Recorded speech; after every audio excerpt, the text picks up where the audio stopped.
Guys দেখো আজকে দারুণ একটা রেসিপি দেখবা। পনির তরকারি, আলু দিয়ে পনির তরকারি রান্না করবো। কি কি দেখাচ্ছি এখানে। পনির,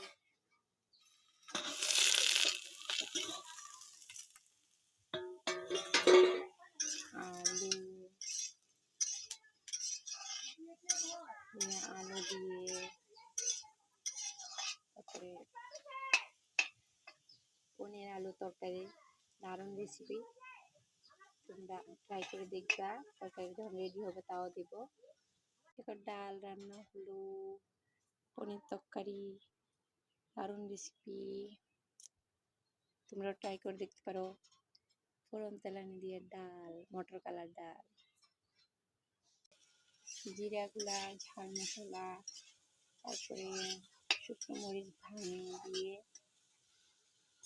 নিরামিষ তরকারি, পনির নিরামিষ তরকারি। দেখো দারুণ রেসিপি, এরকম করে বানাবা,